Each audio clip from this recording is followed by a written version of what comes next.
Right now, somewhere in your pocket or on your desk, your phone is calling to you. You feel it before you even look. A small pull, a tiny itch behind your eyes.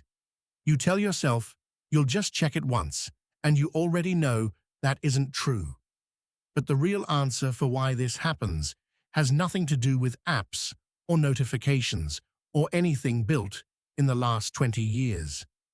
The real answer is almost 2 million years old. Your brain was not built for screens. It was built for survival on an open, dangerous landscape, where the difference between noticing something and missing it could mean life or death. And that ancient wiring never left. It just found a new home. Picture your ancestors on the savannah, roughly 1.8 million years ago. Homo erectus, walking upright, scanning the horizon. Every rustle in the grass mattered. Every shift in the wind carried information. Was that a predator? A rival group? Food? The humans who survived were not the strongest or the fastest. They were the most attentive, the ones who checked, constantly.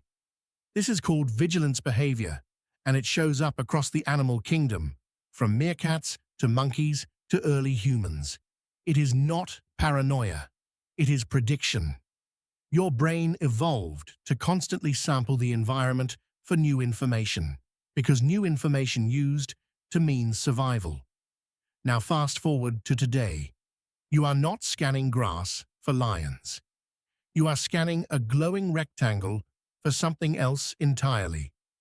But the mechanism underneath is identical. Your brain doesn't know the difference between a rustle in the bushes and a red notification badge. Both say the same thing. Check me. Something might have changed. So why does it feel so hard to resist? In the 1950s, a psychologist named B.F. Skinner ran an experiment that would end up explaining your phone habit before phones even existed. He placed pigeons in a box with a lever. Peck the lever, get a food pellet. Simple enough. But then he changed the rules.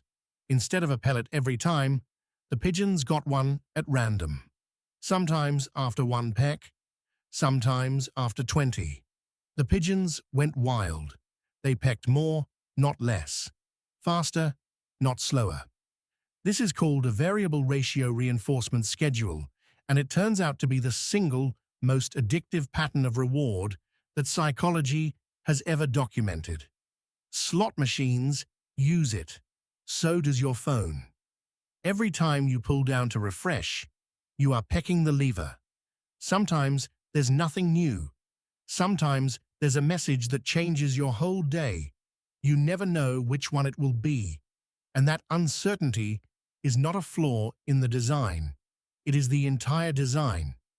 But there's a second layer to this, one that goes even deeper than reward. It's about anticipation itself. In the 1990s, a neuroscientist named Wolfram Schultz was studying dopamine in monkeys, expecting to find that dopamine spiked when the monkeys received a reward. Juice, in this case. What he found instead surprised almost everyone in the field. Dopamine did not spike at the reward. It spiked before the reward. The moment the monkey expected something good might happen. The chemical wasn't about pleasure. It was about prediction. This means the best part of checking your phone isn't actually the notification. It's the half second right before you look. The reaching, the unlocking, the tiny window where anything could be there. Your brain lights up in anticipation, not in resolution, which is why checking your phone rarely feels satisfying, even when something good is waiting. The satisfaction was never really the point. There's one more piece of ancient wiring at play here, and it might be the most human one of all.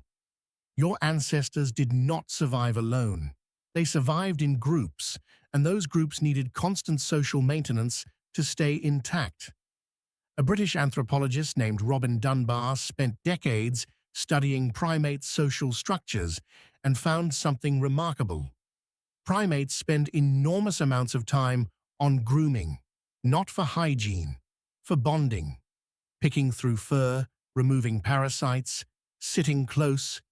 It looks simple, but it is doing something critical. It is reinforcing alliances, tracking who is close to whom, maintaining the social map that keeps the group alive.